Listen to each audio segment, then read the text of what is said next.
نحمده ونصلي ونسلم على رسوله الكريم وعلى آله وأصحابه أجمعين أما بعد فأعوذ بالله من الشيطان الرجيم بسم الله الرحمن الرحيم نتلو عليك من نبأ موسى وفرعون بالحق لقوم يؤمنون صدق الله مولانا العظيم۔ درود شریف پڑھیں، اللہم صلی علی سیدنا مولانا محمد معدنی جود والکرم وآلہ وصحبہ وبارک وسلم۔ محترم سامعین، درس تفسیر کا یہ سلسلہ جاری ہے جس کا آج 25واں پارٹ ہے۔ قرآن کریم کی مختلف صورتوں کی روشنی میں سیدنا موسیٰ علیہ السلام اور فرعون کی حالات بیان کیے جا رہے ہیں۔ اللہ تبارک و تعالیٰ اس سے ملنے والی نصیحتوں پر عمل کر کے اپنی زندگی میں ہمیں انقلاب لانے کی توفیق عطا فرمائے۔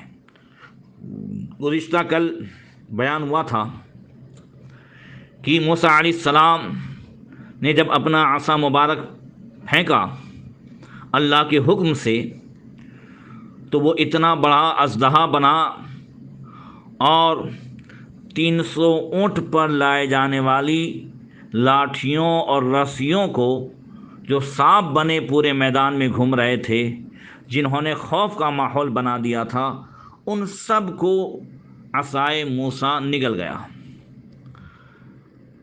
تو بعض جادوگروں نے دوسرے جادوگروں سے کہا کہ یار یہ جادو نہیں ہو سکتا، کیونکہ جادو میں ایک چیز کی حقیقت نہیں بدلتی، صرف دوسرے لوگوں کی آنکھوں پر اثر ہوتا ہے۔ اگر یہ جادو ہوتا تو ہماری رسیوں اور لاٹھیوں کو نہ نگل لیتا۔ تفسیر کبیر میں امام راضی فرماتے ہیں کہ فاستدلوا بی علی ان موسیٰ علیہ السلام نبی صادق من عند اللہ تعالی۔ اس سے انہوں نے دلیل حاصل کی کہ حضرت موسیٰ علیہ السلام اللہ تعالیٰ کے سچے نبی ہیں۔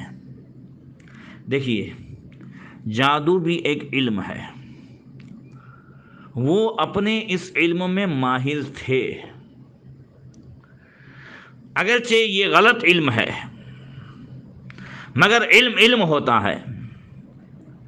مفسرین فرماتے ہیں کہ واضح ہو علم کو بہت بڑی فضیلت حاصل ہے، کیونکہ وہ لوگ اپنے جادو کا علم جو رکھتے تھے اس میں کامل دسترس تھا۔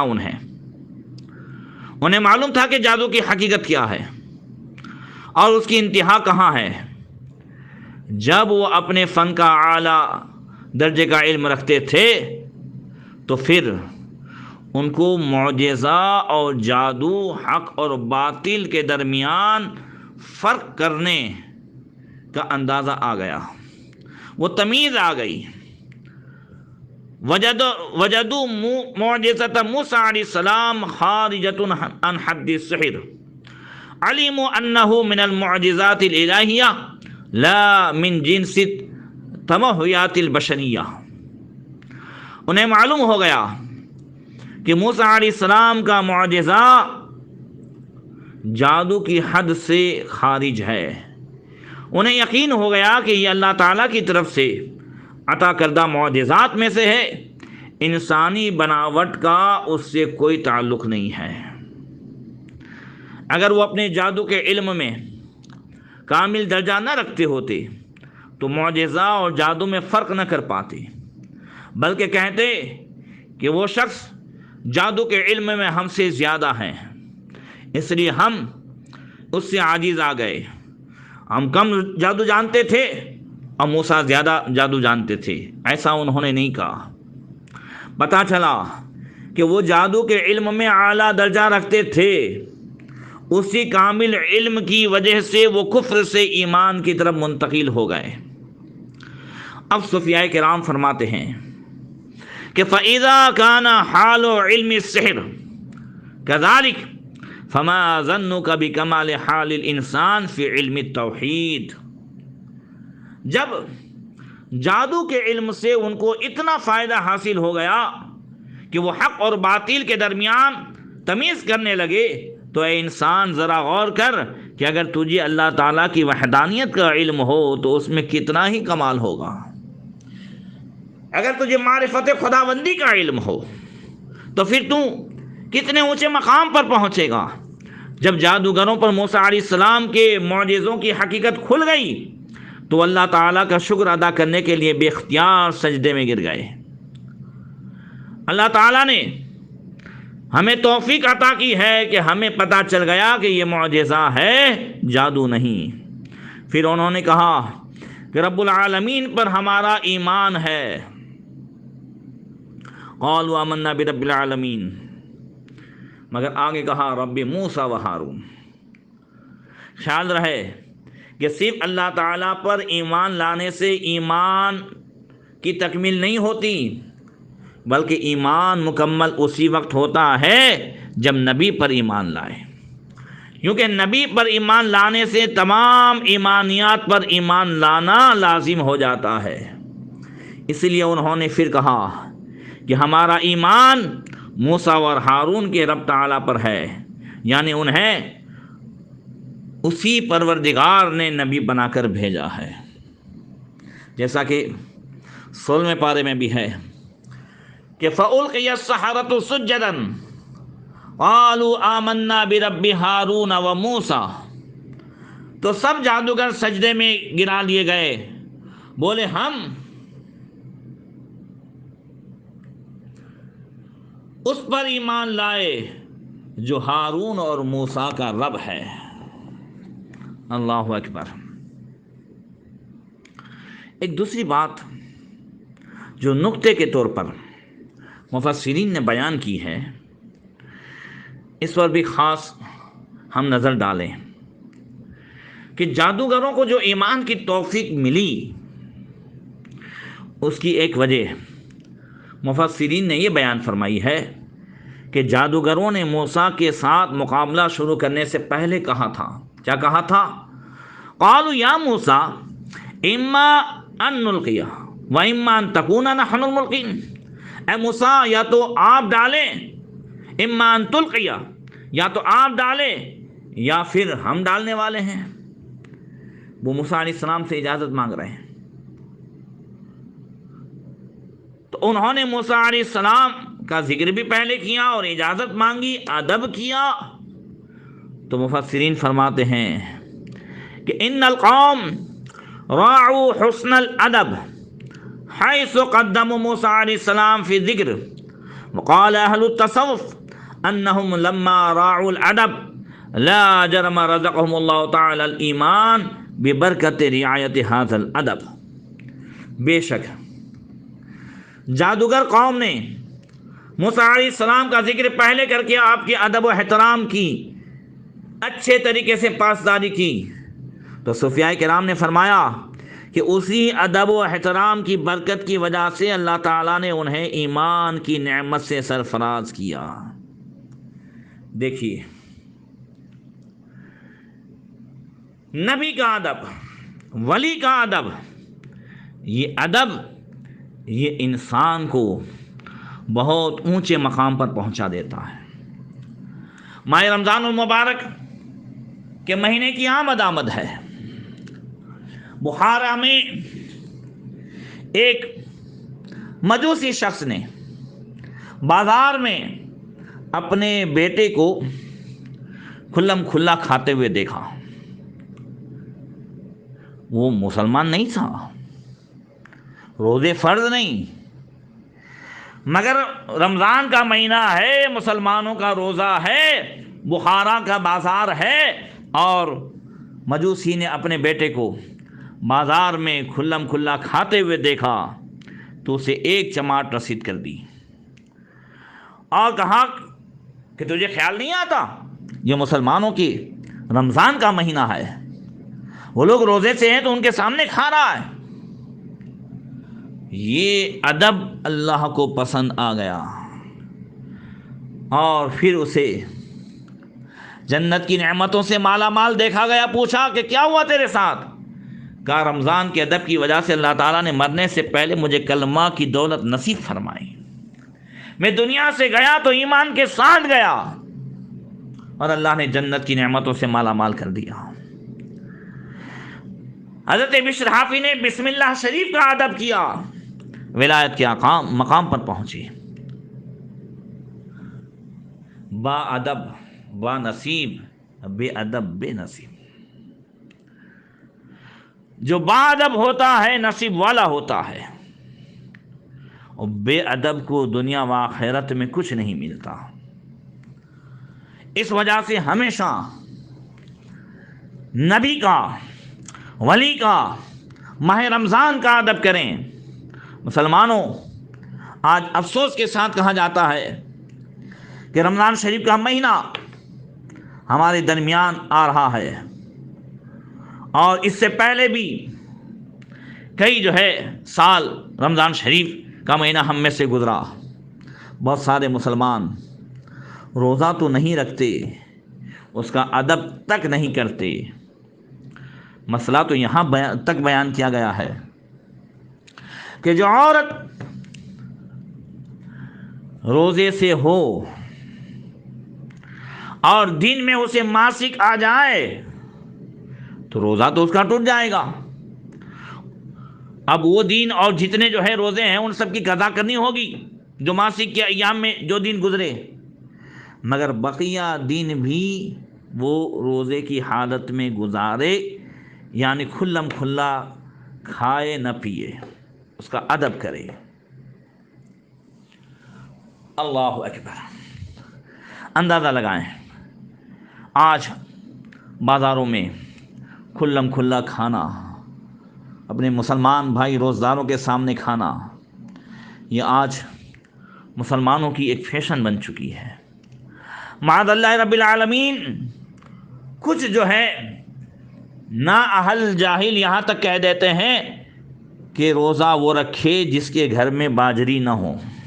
ہمارے گھر میں تو باجرہ ہے، ہمارے گھر میں تو سب کچھ ہے۔ معاذ اللہ، صدبار معاذ اللہ، ایسا کہنے سے اور روزے کی بے ادبی کرنے سے، اللہ کے حکم کو ٹھکرانے سے وہ اسلام سے باہر ہو جائیں گے۔ یاد رکھیے، ادب بہت بڑی نعمت ہے۔ نبی کا ادب، ولی کا ادب۔ حضرت سیدنا خواجہ اللہ بخش توسی رحمۃ اللہ تعالی علیہ جب نماز کے لیے نکلتے تھے تو زمانے میں لوگ پالکی پر آپ کو لے جاتے، خاص کر کے عصر کی نماز کے لیے آپ مسجد میں تشریف لے جاتے۔ بازار میں مسجد تھی، بازار سے گزرنا ہوتا تو وہاں کے جو ہندو تھے وہ بھی اپنی دکان سے نیچے اتر جاتے اور ادب سے کھڑے ہو جاتے تھے۔ ان میں ایک جو ہندو تھا وہ پکار کر کے کہتا، لچ پالا نو لاجے نا، وہ لاج رکھنے والے میری بھی لاج رکھ لے۔ حضرت خواجہ اللہ بخش توسوی رحمۃ اللہ تعالی علیہ مسجد تشریف لے جاتے، اس طرف کبھی نہ دیکھتے۔ ایک دن عصر کی نماز کے لیے جا رہے تھے کہ آپ نے دیکھا کہ لوگ تو ادب سے کھڑے ہیں مگر وہ آواز نہیں آئی ہے۔ پلٹ کر کے پوچھا، یار میرا یار کہاں ہے؟ وہ جو روز آواز دیتا تھا لچپالا نو لاجینا، وہ کہاں ہے؟ لوگوں نے کہا وہ سخت بیمار ہو گیا ہے، ایسا محسوس ہوتا ہے کہ اس کی آخری گھڑیاں ہیں۔ حضرت خواجہ اللہ بخش توسوی رحمۃ اللہ تعالی علیہ نے ساتھیوں سے فرمایا، چلو پہلے یار کو دیکھ لیتے ہیں۔ جب اس کے محلے میں پہنچے تو وہاں کے ہندو نے استقبال کیا، کہا مسلمانوں کے پیشوا آئے، سب نے استقبال کیا، بٹھایا، کہا میرا یار جو لچپالے نو لاجانا کہتا تھا، لچپالا نو لاجینا کہتا تھا، مجھے اس سے ملنا ہے۔ لوگوں نے کہا کہ اس کا آخری وقت ہے، اسے کمرے میں اندر بند کر دیا ہے۔ ہمارے خاندان کا رواج یہ ہے کہ جب کسی کا آخری وقت ہو تو اسے کسی کو ملنے نہیں دیا جاتا اور کسی کو اس سے نہیں ملنے دیا جاتا یہاں تک کہ اس کی روح جسم سے جدا نہ ہو جائے۔ خواجہ اللہ بخش توسوی فرماتے ہیں، نہیں مجھے دیکھنا ہے۔ کہا نہیں آپ نہیں دیکھ سکتے، آپ نہیں مل سکتے، اس کا آخری وقت ہے، جب تک روح نہ نکل جائے آپ کی ملاقات نہیں ہوگی۔ خواجہ صاحب نے فرمایا، جب تک وہ مجھے دیکھے گا نہیں اس کی روح اس کے جسم سے جدا نہیں ہوگی۔ اب لوگ مجبور ہوئے، دروازہ کھولا، وہ تڑپ رہا تھا مگر زبان پہ وہی جاری تھا، لج پالے نو لاجنا، لج پالا نو لاجنا، او لاج رکھنے والے میری بھی لاج رکھ لے۔ حضرت خواجہ اللہ بخش نے اس کے سینے پر ہاتھ رکھا، اس کو ٹھنڈک محسوس ہوئی۔ اللہ اکبر، اللہ اکبر، اسے ٹھنڈک محسوس ہوئی، آنکھ کھولی۔ جیسے ہی آنکھ کھولی تو آپ نے فرمایا کیا کہتا ہے؟ وہی لجپالے نو لاجنا، وہی بات بول رہا ہے، وہی بات بول رہا ہے۔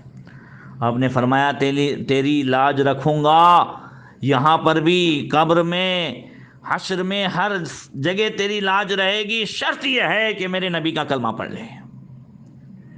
اب اس نے بھی موقع اچھا جانا، کہا نبی کا کلمہ پڑھوں مگر ایسے ہی نہیں پڑھوں گا، جس کا کلمہ پڑھوں اسے دیکھنا چاہتا ہوں، اس کا دیدار ہو جائے وہ کلمہ پڑھوں۔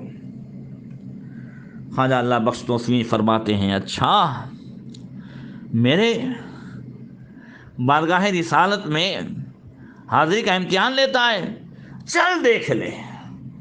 اشارہ کیا، کیا دیکھا کہ خواجہ اللہ بخش توسوی رحمۃ اللہ تعالیٰ علیہ کے بغل میں آقا کریم صلی اللہ علیہ وسلم تشریف فرما ہے، اور خواجہ صاحب کے سر پر اللہ کے رسول کا جو ہے وہ دست پاک ہے۔ اللہ اکبر، ادھر نگاہوں میں دیدار مصطفیٰ ہے اور زبان پہ کلمہ مصطفیٰ ہے، لا الہ الا اللہ محمد رسول اللہ پڑھا، اور ادھر روح جو ہے جسم سے جدا ہو گئی۔ اللہ اکبر، اللہ اکبر، کیا شاندار موت پائی ہے۔ اللہ کے رسول صلی اللہ تعالی وسلم کا آخری وقت میں دیدار مل جانا بہت بڑی نعمت ہے۔ اللہ اکبر۔ خواجہ صاحب باہر آئے، کہا بھائیو اس کی تڑپ ختم ہو گئی، اس کی روح اس کے جسم سے جدا ہو گئی۔ اب لوگ آگے بڑھے تو آپ نے فرمایا بھائیو یہ کلمہ پڑھ چکا ہے، اس نے میرے نبی کا کلمہ پڑھا ہے، یہ مسلمان ہو چکا ہے، اسے میرے سپرد کر دو تاکہ میں اسلام کے طور طریقے پر اسے دفناؤں۔ اللہ اکبر۔ وہ لوگ کہنے لگے نہیں، ہمیں نہیں معلوم، ہم تو اپنے طور طریقے پر دفنائیں گے، یعنی ہم اسے جلائیں گے، ہم اسے دفنانے نہیں دیں گے۔ آپ نے فرمایا یہ مسلمان ہو چکا ہے، اسلام میں جلایا نہیں جاتا۔ انہوں نے کہا نہیں نہیں ہم جلائیں گے۔ تو خواجہ صاحب بیٹھ گئے، پہلے تو آپ نے نماز ادا کی جو باقی تھی، فرمایا جاؤ میں بھی دیکھتا ہوں کہ کون سی آگ ہے جو مصطفیٰ کے غلام کو جلا ہے۔ اللہ اکبر۔ آپ نے فرمایا دیکھتا ہوں کون سی آگ ہے جو مصطفیٰ کے غلام کو جلائے۔ اور جب انہوں نے لیا، لکڑیاں جمع کی، تیل گھی ڈالا، اسے باندھ کر کے جلایا، لکڑیاں جل گئی، رسیاں جل گئی، مگر اس مصطفیٰ کے غلام کا ایک بال بھی نہیں جلا۔ حضرت خواجہ اللہ بخش توسوی جوش میں آئے، فرمایا سن لو کان کھول کر کے، کچرا جلایا جاتا ہے، خزانہ دفن کیا جاتا ہے، یہ ابھی تک کچرا تھا، اس نے نبی کا کلمہ پڑھ لیا ہے، وہ خزانہ ہو گیا۔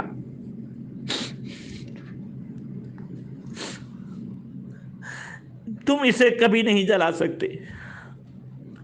لوگوں نے مجبور ہو کر کے کہا اب آپ لے جائیے۔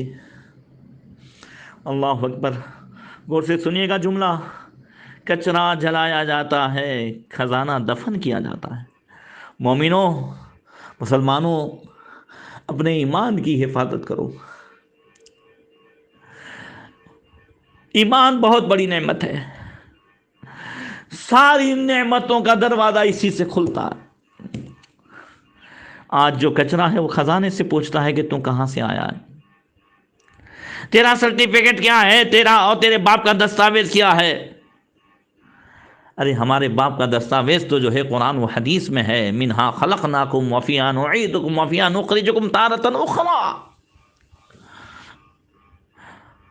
اللہ فرماتا منہا خلقناکم، ہم نے تمہیں اسی جو ہے زمین سے پیدا کیا، اسی زمین میں تمہیں لوٹائیں گے اور اسی زمین سے دوبارہ تمہیں اٹھائیں گے۔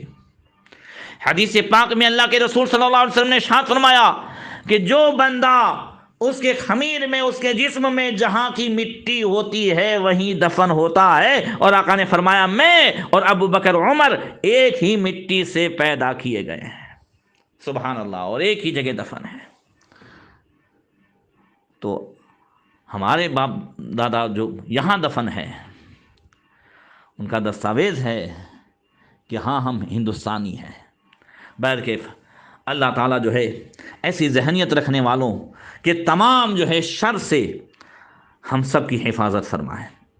تو عرض یہ کر رہا تھا کہ خواجہ اللہ بخش توسوی رحمۃ اللہ تعالیٰ علیہ اس جو ہے مصطفیٰ کے دیوانے کو لے گئے، اسے نہلایا، کفنایا، نماز جنازہ پڑھی اور قبر میں اتارا، خود قبر میں حضرت خواجہ اللہ بخش توسوی اترے، شاندار جو ہے موت دیکھی، اور جب باہر نکلے تو مسکرا رہے تھے۔ لوگوں نے پوچھا حضور یہ مسکرانے کا وقت تو نہیں ہے، یہ تو عبرت کی جگہ ہے۔ فرمایا اگر میری نظر سے دیکھتے، ابھی نکل رہا تھا تو ابھی بھی اس کی زبان سے یہی جاری تھا کہ لج پالے نو لاجے نا، او لاج رکھنے والے میری بھی لاج رکھ لے۔ ہم بھی حضور کی بارگاہ میں عرض کرتے ہیں یا رسول اللہ آپ کے غلام ہیں، آپ کا نام لیوا ہے، حضور ہماری بھی لاج رکھ لیں، ہماری بھی لاج رکھ لیں، ہم مصیبتوں میں گرفتار ہیں، مسجدیں ویران ہیں، گھروں میں بند ہے، یا رسول اللہ رمضان کا مہینہ آ رہا، ہم کھل کر کے عبادتیں کر سکے، ہم ٹوٹی پھوٹی جو بھی کرتے ہیں اللہ رسول کے نام لیوا ہے، ہم پر ایک نظر ہو جائے، ایک دن ہمارا کیا آزار اس کا کتنا، تم نے تو چلتے پھرتے مردے جلا دیے ہیں، یا رسول اللہ ایک نظر ہو جائے ہم سب کا بیڑا پار ہو جائے۔ اللہ اکبر۔ بہرکیف محترم سامعین، بات کر رہا تھا ادب کی کہ کبھی بھی ادب کا دامن اپنے ہاتھ سے نہ جانے دیں۔ ادب بہت بڑی نعمت ہے۔ فرعون نے دنیا کے بہت بڑے بڑے وعدے کیے تھے، تمہیں پارلیمنٹ میں حصہ دیا جائے گا، تمہیں انعام دیا جائے گا، مگر انہوں نے جو ادب کیا اور جو ان کے پاس علم تھا اس سے وہ پہچان گئے کہ موسیٰ کلیم اللہ علیہ الصلوۃ والتسلیم جادوگر نہیں ہے، اللہ کے سچے نبی ہیں۔ اللہ اکبر۔ اس لیے وہ ایمان لے آئے۔ مفسرین فرماتے ہیں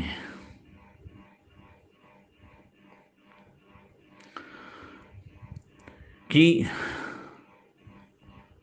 فرعون جو خدائی کا دعوے دار تھا، کہتا تھا انا ربکم الاعلی، میں تمہارا سب سے اونچا رب ہوں، اس کے متعلق تمام لوگوں کو پتہ چل گیا کہ وہ ذلیل عاجز گھٹیا انسان ہے۔ وَإِلَّا مَحْتَاجَ فِي الْإِسْتِعَانَةِ بِالسَّحَرَةِ فِي دَفْعِ موسیٰ علیہ السلام، ورنہ وہ موسیٰ علیہ السلام کے دفاع میں جادوگروں کی امداد طلب نہ کرتا۔ اگر وہ خدا ہوتا تو خود ہی صرف کن سے کام تمام کر دیتا۔ اور یہ بھی واضح ہو گیا کہ جادوگر کسی چیز کی حقیقت کو نہیں بدل سکتے۔ اگر وہ کسی چیز کی حقیقت کو بدل سکتے تو فرعون یہ نہ کہتے کہ اگر ہم غالب آ گئے تو کیا تو ہمیں اجرت دے گا، کیا دے گا، یہ سب فرعون سے انہوں نے جو کہا وہ نہ کہتے، بلکہ وہ خود ہی مٹی سے سونا بنا لیتے، بلکہ وہ اپنے جادو کے ذریعے سے فرعون کی بادشاہی پر قبضہ کر لیتے، یا کسی اور ملک کی بادشاہی حاصل کر کے بہت بڑے رئیس بن جاتے۔ انسانوں کو ان آیات سے متنبہ کیا گیا کہ تم باطل اور جھوٹے اقوال اور شعبدہ بازی کے افعال سے فریب نہ کھا جانا، بلکہ ایمان پر قائم رہنا۔ جب انہوں نے کہا آمنا برب ہارون و موسیٰ، تو اب فرعون گھبرا گیا، غصے میں آپے سے باہر ہو گیا. کہتا ہے قال فرعون آمنتم قبل ان آذن لكم ان هذا لمکر مکرتم فی المدینة لتخرجوا منها اهلها فسوف تعلمون لو قطعن ایدیکم وارجلکم من خلاف ثم لاصلبنکم اجمعین. فرعون نے کہا تم اس پر ایمان لے آئے ہو اس سے پہلے کہ میں تمہیں اجازت دیتا. یہ تو بڑا مکر ہے جو تم سب نے شہر میں پھیلایا ہے کہ شہر والوں کو اس سے نکال دو، تو اب تم جان جاؤ گے. قسم ہے میں تمہارے ایک طرف کے ہاتھ اور دوسرے طرف کے پاؤں کاٹوں گا، پھر تم سب کو سولی دے دوں گا. ادھر 16ویں پارے میں یہ سورہ اعراف کی آیتیں ہیں، 9ویں پارے کی جو میں نے پیش کی. 16ویں پارے میں اس کو یوں بیان کیا گیا ہے. فرعون نے کہا قال آمنتم له قبل ان آذن لكم انه لكبيركم الذي علمكم السحر فلأقطعن ايديكم وارجلكم من خلاف ولأصلبنكم في جذوع النخل ولتعلمن اينا اشد عذابا وابقى. 16ویں پارے میں ہے فرعون بولا تم اس پر ایمان لے آئے اس سے پہلے کہ میں تمہیں اجازت دوں، بے شک وہ تمہارا بڑا ہے جس نے تم سب کو جادو سکھایا. تو مجھے قسم ہے ضرور میں تمہارے ایک طرف کے ہاتھ اور دوسری طرف کے پاؤں کاٹوں گا اور تمہیں کھجور کے جو ہے ڈنڈ پر سولی چڑھا دوں گا، اور ضرور تم جان جاؤ گے کہ ہم میں کس کا عذاب سخت اور دیر پا ہے. یہاں فرعون نے انہ لکبیرکم الذی علمکم السحر، جب فرعون نے دیکھا کہ جادوگروں نے تمام مخلوق کے سامنے موسیٰ علیہ السلام کی نبوت کو تسلیم کر لیا ہے، تو اسے اندیشہ ہوا کہ تمام لوگ آپ پر ایمان لے آئیں. تو اس نے 2 قسم کے شبہات ڈال کر قوم کو ایمان لانے سے روکنے کی کوشش کی. ایک تو اس نے کہا کہ یہ ان لوگوں کا ایمان لانا اس وجہ سے نہیں ہے کہ انہوں نے موسیٰ علیہ السلام کی حقانیت کو دیکھا ہے، بلکہ انہوں نے پہلے سے موسیٰ سے ساز باز کر رکھی تھی کہ ہم تمہاری نبوت کا اقرار کر لیں گے اور تم پر ایمان لے آئیں گے، لوگ ہمیں دیکھ کر تم پر ایمان لے آئیں گے، اس کے بعد ہم فرعون کو اس کے تخت سے الٹا کر کے ہم اس پر قبضہ کر لیں گے. معاذ اللہ رب العالمین. یہ عاجز اور جو ہے ہر طرح سے بزدل ہو اس کی ایسی باتیں ہوتی ہیں. دوسری بات اس نے یہ کی کہ موسیٰ اور جادوگروں کا اتفاقی مشورہ یہ ہے کہ تمہیں تمہارے شہروں سے باہر نکال دیں اور خود اس ملک پر قابض ہو جائیں. وطن سے لوگوں کو بہت زیادہ محبت ہوتی ہے، اس لیے وہ ان لوگوں کو ایمان سے دور رکھنے میں کامیاب ہو گیا. اگرچہ اس کے دونوں شبہات کی کوئی حیثیت نہیں تھی، لیکن قوم میں بھی تو سمجھ نہیں تھی.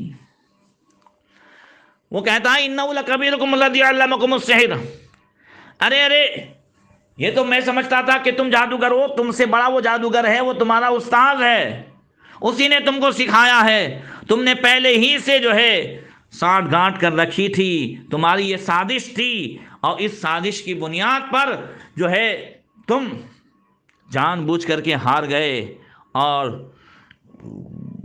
تم جو ہے موسیٰ پر ایمان لے آئے، حالانکہ تم نے پہلے ہی سے یہ طے کر رکھا تھا. طرح طرح کی دھمکی دی اور کہا میں تمہارے ہاتھ پاؤں کاٹ کر کے تمہیں سولی پہ چڑھا دوں گا. وہ میخیں بھی گاڑا کرتا تھا، مگر ان 9 مسلم جو چند لمحوں پہلے جو جادوگر تھے، جو فرعون کو خدا مانتے تھے، جب ایک اللہ وحدہ لا شریک پر ایمان لائے، جب موسیٰ علیہ السلام کی نبوت پر ایمان لائے، تو اللہ تبارک و تعالیٰ نے انہیں بزدلی سے وہ بہادری کے جوہر عطا کیے. انہوں نے کیا جواب دیا انشاءاللہ آئندہ کل بیان ہوگا.